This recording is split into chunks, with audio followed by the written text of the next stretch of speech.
oleh karena itu kemarin kita sepakati kita harus ya bismillah kita jalan Desember tentu dengan beberapa catatan.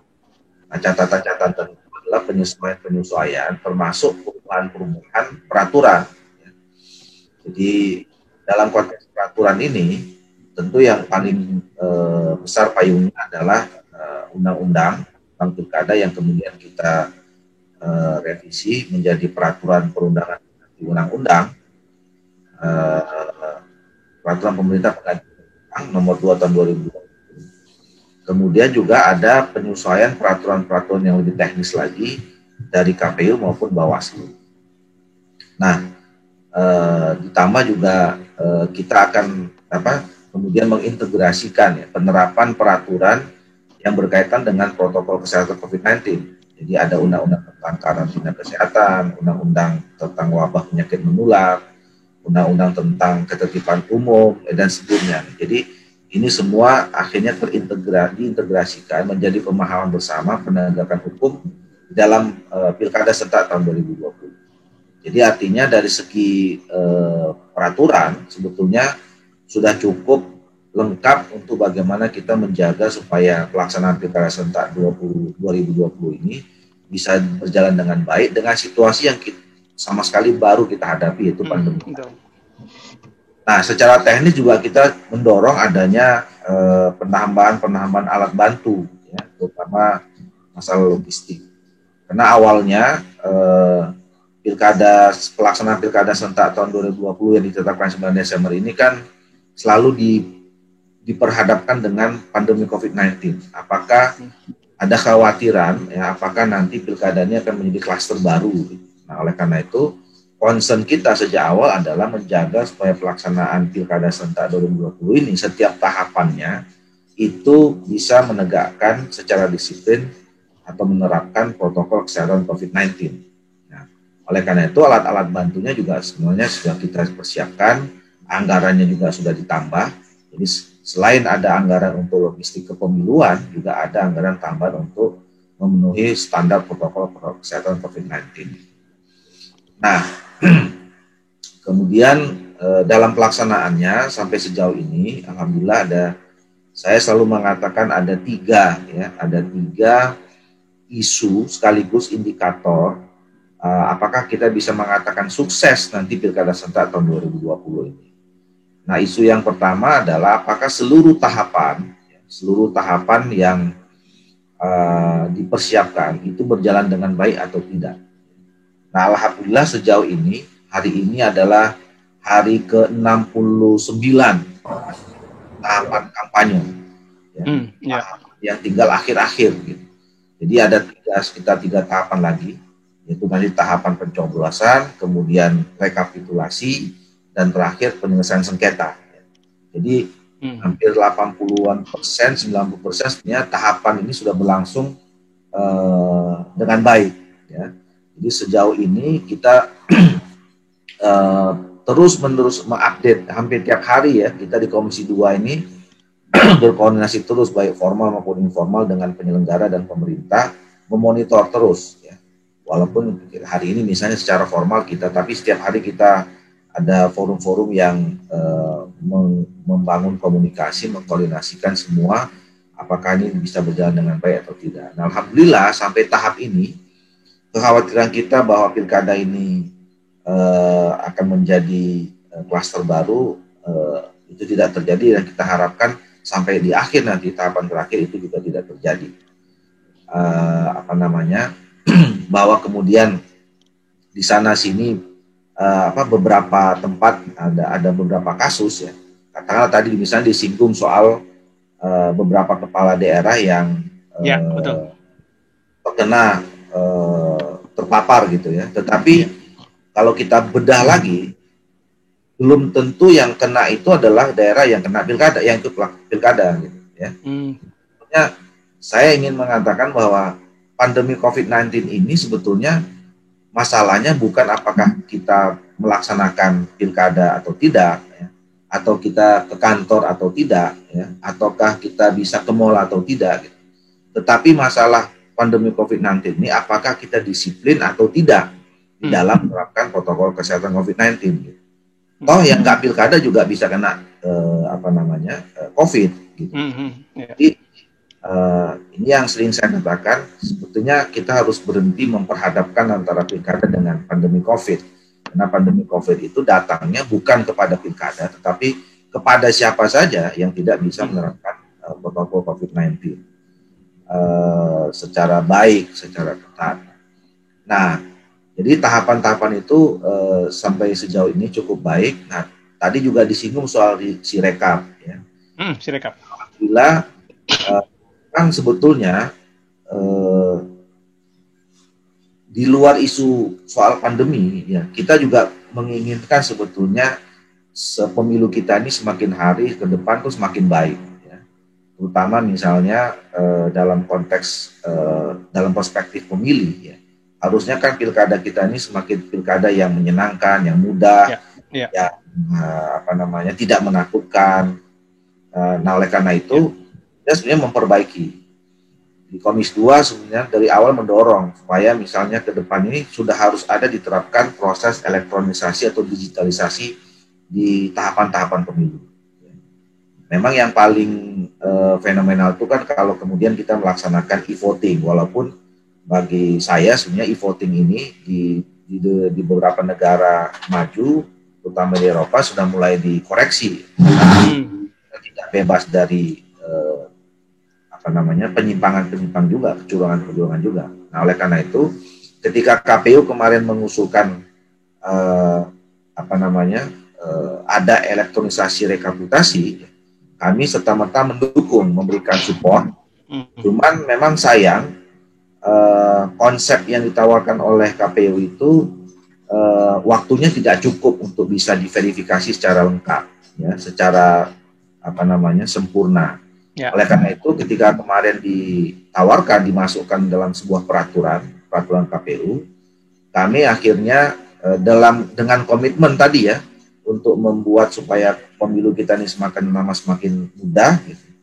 Kami menyepakati Sirekap itu dilaksanakan, tetapi karena memang semua supportingnya belum lengkap, ya. Misalnya satu soal jaringan internet di seluruh Indonesia. Kita belum semua ya lengkap. Jangankan jaringan internet, ada sekian ribu TPS yang sampai sekarang listrik saja belum masuk, gitu ya. Jadi itu sudah tapi gara-gara Sirekap ini kita sudah punya peta sekarang. Bawaslu, KPU sudah punya peta mana daerah-daerah yang tidak masuk jaringan internet dan listrik, gitu ya. Sehingga nanti kita bisa sudah bisa mengevaluasi. Misalnya juga kebutuhan gadget, ya.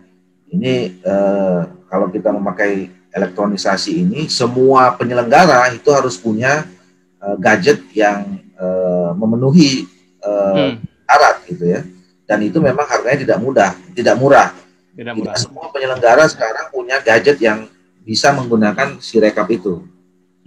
Dan yang ketiga ya kemampuan si penyelenggara, sumber daya manusianya dengan menggunakan teknologi itu belum tentu bisa semua dalam waktu singkat bisa menggunakan. Oleh karena itu kami kemarin mengambil keputusan Sirekap ini bisa terus dijalankan, tetapi konteksnya ditempatkan sebagai uji coba dan sebagai alat bantu, ya. Nah, jadi hasil resminya tetap nanti berdasarkan berita acara dan sertifikat hasil penghitungan secara manual.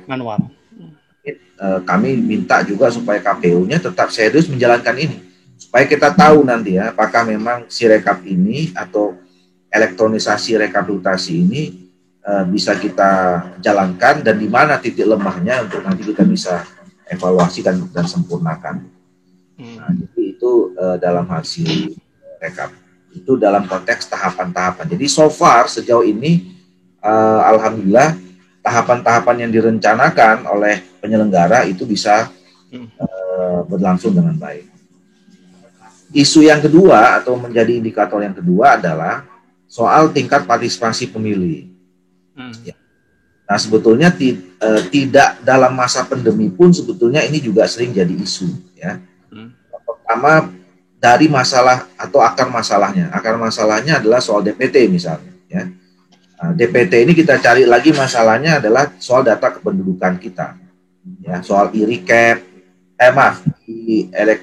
iktp, ya perekaman dan macam-macam. Makanya kemarin hari Kamis yang lalu kami di Komisi 2 secara khusus spesifik mengundang Menteri Dalam Negeri, Dirjen Dukcapil, KPU dan Bawaslu, agendanya tunggal, membicarakan soal DPT dan data kependudukan ini.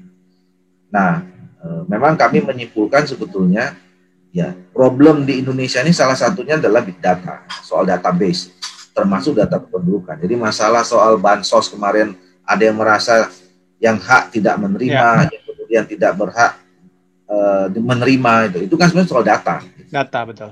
Ya, jadi data ini kita banyak sekali yang sekarang merasa punya otoritas, ya. Kalau soal kemiskinan, Kementerian Sosial dia merasa dia punya data sendiri dengan pusdatinnya. Soal kependudukan di Kementerian Dalam Negeri, BPS punya data lagi, di Kementerian Pertanian punya data lagi. Jadi sebetulnya, jadi kami menyimpulkan sebetulnya masalah DPT atau masalah apapun ya soal bantuan nggak akan selesai kalau dasar masalah akar masalahnya soal data kependudukan ini nggak selesai. Oleh karena itu kemarin kita dalam tanda petik lah katakan menguliti ya gitu ya Kementerian Dalam Negeri soal terutama Dukcapil apa masalah sebetulnya. Ternyata masih banyak masalah soal data kependudukan kita ini. Nah oleh karena itu pelan-pelan kita minta nanti dalam jangka panjang dan menengah harus diselesaikan nih masalah data kependudukan. Tapi paling tidak dalam mendekati pilkada ini harus ada sinkronisasi antara DPT data DP4 yang dilakukan oleh pemerintah dengan DPT. Dan itu harus diselesaikan dalam beberapa hari kemarin setelah hari Kamis itu. Nah harapannya kalau selesai inilah yang nanti akan memudahkan kita untuk mendorong masyarakat untuk mensosialisasikan pentingnya hari H itu. Jadi tidak mungkin kita menginginkan partisipasi pemilih yang tinggi kalau masalah data atau DPT-nya juga nggak selesai. Nah, oke lah kalau kita nggak selesai, maka tugas berikutnya adalah mensosialisasikan. Ya, meyakinkan, memberikan penyadaran, edukasi kepada masyarakat bahwa tanggal 9 Desember itu adalah hak pilih mereka, ya hak konstitusional mereka yang harus mereka gunakan untuk menentukan nasib masa depan daerah yang mereka tempat tinggal di sana. Nah, ini bukan hanya kewajiban KPU, hanya Bawaslu, tapi juga pemerintah daerah, termasuk kita semua stakeholder yang ini. Nah, KPU sudah menetapkan target 77,5%. Ya, 77,5% ini sebetulnya ya angkanya kalau dibandingkan dengan 2019 kita ini angka masih realistis. Karena waktu itu tingkat partisipasi pemilihnya 83%. Tetapi memang nggak bisa kita bandingkan apple to apple antara pilpres, pileg dengan pilkada. Karena suasananya mungkin beda gitu, masyarakat ya? Dengan ya, gitu. Tetapi penetapan 77,5% itu artinya menuntut kita untuk kerja keras ya, untuk menyampai itu. Karena kami cek juga di beberapa daerah sebetulnya selama ini pilkada ini average seluruh Indonesia rata-rata sekitar 50-55%. Bahkan di kota Medan itu nggak pernah beranjak lewat di atas 26%, selalu 25-26%. Di rekor itu, Bang. Itu rekor, gitu ya. Medan gitu kan. Iya.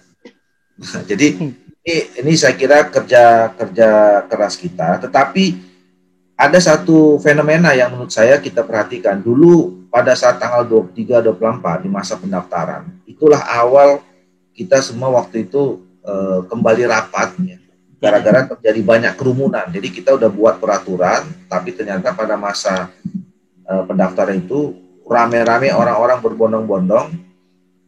Tidak ada yang memenuhi atau menerapkan protokol COVID-19 dan itu membuat waktu itu kita akhirnya khawatir sekali. Besoknya kami langsung Komisi 2 mengajarkan rapat dengan Menteri Dalam Negeri dan ini untuk mengevaluasi itu, maka kemudian terbitlah peraturan-peraturan KPU yang lebih ketat terhadap penerapan protokol COVID-19, termasuk Bawaslu diberi kewenangan yang lebih besar untuk bisa membubarkan dan seterusnya bersama polisi, ya, bersama Gakumdu. Tetapi kekhawatiran kita waktu itu memang dari suatu perspektif dari soal protokol COVID-19. Tapi di perspektif yang lain, itu sebenarnya indikator bahwa masyarakat kita ini masih punya antusiasme yang tinggi terhadap pilkada. Kalau dilihat pada saat ini. Nah, tinggal momentum itu dijaga saja sekali lagi dengan menerapkan protokol COVID-19. Jadi isu yang kedua adalah soal atau indikator kedua, kalau nanti misalnya tingkat partisipasi pemilihnya baik di tanggal 9 Desember, insya Allah ini kita bisa juga katakan tidak jelek. Nah, yang terakhir, yang ketiga, isu atau indikator yang ketiga adalah karena kita di dalam masa pandemi COVID-19, tentu kita berharap pilkada ini nanti partisipasi pemilihnya tinggi, kemudian semua tahapannya bagus. Nah, yang paling penting adalah semua kita yang terlibat itu selamat dan sehat. Ya. Penyelenggaranya selamat, ya, kemudian sehat, ya. Pemilihnya juga sehat, kemudian juga pasangan calonnya juga sehat, dan yang terpilih juga sehat. Ya. Nah, kita juga sudah mengantisipasi. Ya. Jadi saya dalam kesempatan ini ingin menyampaikan bahwa kita dari awal sudah mewanti-wanti ya agar terutama tanggal 9 Desember itu betul-betul secure, ya, betul-betul aman, tidak. Nah, oleh karena itu sekarang, nah, dalam kesempatan ini saya sudah menyampaikan dalam beberapa hari ini, ya, mari kita ajak sama-sama masyarakat kita untuk datang ke tanggal 9 Desember. Di TPS itu tidak ada apa-apa. Insya Allah semuanya sudah diatur, ya, memenuhi protokol kesehatan COVID-19. Ya, jadi misalnya jumlah arealnya itu diperbesar dari biasanya. Ya. Jumlah orang yang datang juga yang biasanya 800 sudah kita kurangi jadi 500. Ya. Kemudian orang datang secara shifting, jadi pakai undangan itu per jam, jadi jam 8 sampai jam 9, misalnya di RT mana, RT mana. Nanti di sana juga diatur jarak antriannya. Kita himbau orang datang sana pakai masker, kalaupun lupa bawa masker, udah disiapin juga masker di sana. Kemudian dikasih juga sarung tangan sekali pakai, ya. Jadi udah masuk sana itu di termogan dulu, kemudian dikasih sarung tangan, yang nggak pakai masker dikasih masker, ada kemudian dikasih tempat cuci tangan, ya. Selain ada tempat cuci tangan, ada juga hand sanitizer, kemudian juga biliknya diatur jaraknya jauh-jauh, tintanya pun juga bukan dicelup, ditetes. Keluar dari sana juga ada tempat cuci tangan lagi, jadi memang sudah diantisipasi, sudah dibuat desain sedemikian rupa supaya tempat itu betul-betul memenuhi protokol kesehatan. Nah, oleh karena itu jangan lagi ada yang bilang selama ini, wah hati-hati, kalau datang nanti ke sana terpapar. Ya, kalau datangnya nggak pakai masker, terus ngobrolnya dekat-dekat, segala macam, ya memang itu kemana aja bisa, Bang, ya? Kemana bisa, juga, kan? Gitu. Tapi tempat di sana tuh sudah didesain sedemikian rupa. Nah, mudah-mudahan nanti kita datang ke sana itu, dan petugasnya juga pakai hazmat, pakaian hazmat semua gitu. Nah, memang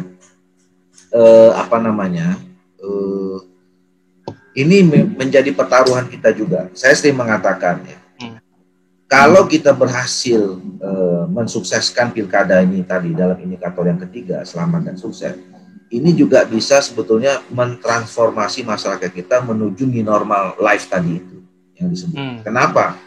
Karena yang terlibat dalam pilkada 270 daerah ini adalah sekitar 106 juta pemilih, kemudian ada 3 juta penyelenggara, ada 741 pasang. Jadi kalau 741 pasangan calon ini, 3 juta penyelenggara ini bisa memberikan keteladanan, ya, memberikan informasi sambil bagaimana kita cara hidup yang sehat, memakai masker, mencuci tangan, jaga jarak, segala macam. Ini akan membiasakan masyarakat minimal 106 juta ini menjadi masyarakat yang tahu cara hidup sehat. Gitu. Jadi sebetulnya kalau ini juga menjadi media kampanye tersendiri. Jadi bukan media kampanye untuk menangkan calon, tapi juga media kampanye untuk cara hidup sehat dalam menghadapi pandemi seperti ini, gitu. Terutama pandemi COVID. Nah, oleh karena itu kami sampai sekarang tiap hari monitor. Makanya hari ini misalnya kami mendengar kabar di berita ada